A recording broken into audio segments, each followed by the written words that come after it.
आपला महाराष्ट्र YouTube चॅनलमध्ये आपले स्वागत आहे। देशात पेपरफुटी प्रकरणी कायदा करण्यात आला, तो कायदा त्वरित अंमलात आणून जो कोणी पेपरफुटीमध्ये सहभागी आहेत अशांना खडकातले शिक्षा झाली पाहिजे। केंद्र सरकारने पेपरफुटी विरोधामध्ये 1 कोटी रुपयेचा दंड आणि 10 वर्षे शिक्षा अशा तरतुदीचा कायदा करण्यात आल्याचं जाहीर केलं, त्याचा आम्ही हार्दिक स्वागत करतो। केंद्र सरकारने घेतलेला हा धाडसी निर्णय विद्यार्थ्यांच्या हिताचा आहे। सर्वसामान्य विद्यार्थ्यावर अन्याय होणार नाही।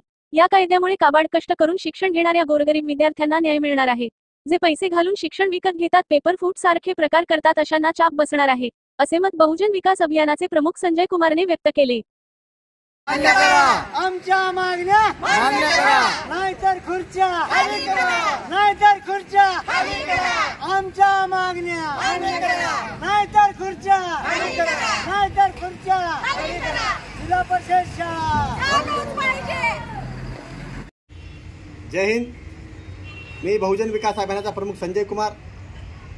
देशामध्ये पेपरफुटीच्या विरोधामध्ये कायदा झाला असं आम्हाला समजलं आहे। पेपरफुटीवर कायदा होणं ही देशात गरज होती, देशाला गरज होती, कारण विद्यार्थी काबाड कष्ट करून आपले शिक्षण घेतात, अहोरात्र कष्ट करून शिक्षण घेतात, आणि असे विद्यार्थी आयत्या वेळेला पैसे नाहीत म्हणून जे खरे विद्यार्थी, गुणवंत विद्यार्थी मागं पडतात, आणि ज्यांच्याजवळ पैसा आहे, पैसा घालून पुढे जातात, पेपरफुटीचे प्रकार घडतात आणि ते पुढे जातात। ही दुर्दैवी घटना आहे। आज देशामध्ये एक नवीन कायदा झाला पेपरफुटीच्या विरोधात, 10 वर्ष शिक्षा आणि 1 कोटी रुपये दंड अशा या प्रकार कायद्यामध्ये नमूद करण्यात आला आहे, असे ओळख आम्हाला कळाली आहे।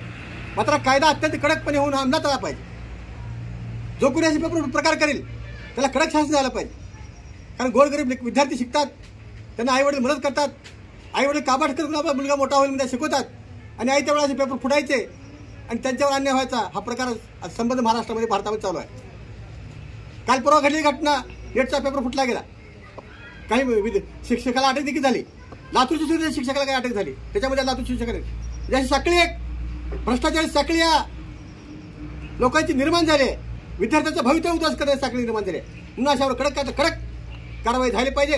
पुन्हा पेपरफुटीसारखे प्रकार भारतामध्ये, महाराष्ट्रामध्ये घडू नये, असे कायदे कडक व्हावेत, एवढी आमची मागणी आहे। जय हिंद।